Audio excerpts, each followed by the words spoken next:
Je récapitule les règles de ces exercices. Vous allez avoir donc un temps limité pour répondre à un maximum de questions. Votre objectif, ça va être de répondre le plus justement possible à chaque fois. Donc ça sert à rien de se presser pour répondre, pour avoir une réponse fausse. Je vous conseille de peut-être ralentir un tout petit peu, avoir des bonnes réponses, et au fur et à mesure que vous allez répondre correctement aux questions, vous allez avoir des questions qui seront de plus en plus difficiles. Donc ne vous inquiétez pas, si vous voyez des questions qui sont de plus en plus dures, ça veut dire que vous répondez correctement et que vous êtes sur la bonne voie. Voilà, donc ça, c'est en ce qui concerne les règles du Digit Challenge et comment ça va se passer. Maintenant, concrètement, comment ça se passe? Vous avez donc une opération qui se trouve ici, qui sera à compléter à l'aide de cette petite calculatrice. Il y a une règle qu'il faut bien avoir en tête, c'est que vous allez pouvoir utiliser un chiffre qu'une seule fois. Donc si par exemple j'utilise le 1 ici, je ne vais pas pouvoir le réutiliser une deuxième fois, donc il faudra que je choisisse un autre nombre. Voilà, donc ici on a trois chiffres. Donc là, ici, ce que je vais faire, c'est que ça doit être égal à 5. Je vais commencer par ça, hop, et ensuite, je vais soustraire ici. Donc là, ce que je vais faire, c'est que je vais essayer d'avoir une somme qui sera égale à 10 moins 5.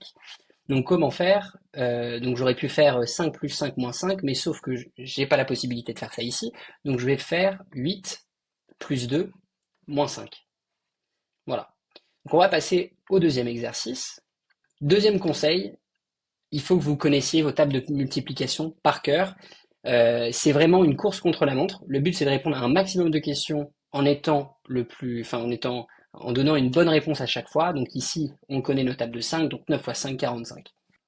Voilà, donc je vous laisse quelques secondes. 9 fois 8, 72. Ici, donc, je vais remplir, donc, comme tout à l'heure, 8 plus 2 égale à 10. 8 fois 6. Ici, 2 moins 1 est égal à 1. Alors, sur cet exercice, j'ai une somme qui est égale à 17. Là, je vais faire donc 9 plus 8, 17.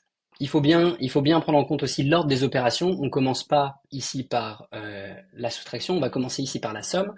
Donc, on a une première somme et on va ensuite soustraire un chiffre et ça doit être égal à 0.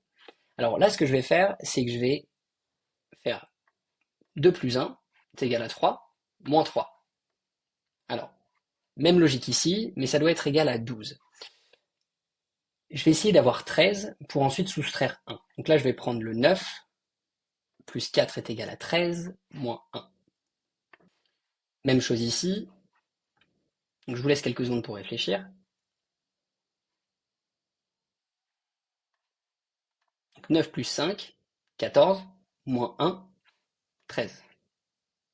Maintenant, j'ai trois chiffres qu'on va additionner qui vont être égaux à 21. Alors moi, dans ma tête, je sais 21, 7 fois 3, 21, sauf qu'on ne peut pas mettre 3 fois le 7, mais par contre, je peux déjà mettre un 7, mettre un 8 et un 6. Si on fait la moyenne du 6, du 8, si on fait 8 plus 6, 14, divisé par 2, 7. Ensuite, on va avoir 13, une somme donc de deux chiffres égale à 13. Alors, 6 plus 7, 13. 3 fois 5. Alors là, on a une première soustraction, et on va soustraire ensuite un autre chiffre. 9 moins 5, on va avoir, donc là ça va être égal à 4, moins 1, 3. Donc, première soustraction, donc on commence toujours de gauche à droite quand on a une soustraction et une addition. Alors ici ça doit être égal à 3, donc je vais commencer avec 5 moins 4, donc là j'aurai 1 plus 2. Voilà, donc j'espère que cette vidéo vous aura été utile. N'hésitez pas à suivre le lien que vous trouverez en dessous de cette vidéo, qui vous mènera directement sur l'espace que je vous ai montré au tout début, et vous allez donc pouvoir vous inscrire et commencer votre entraînement pour réussir au mieux vos tests de recrutement.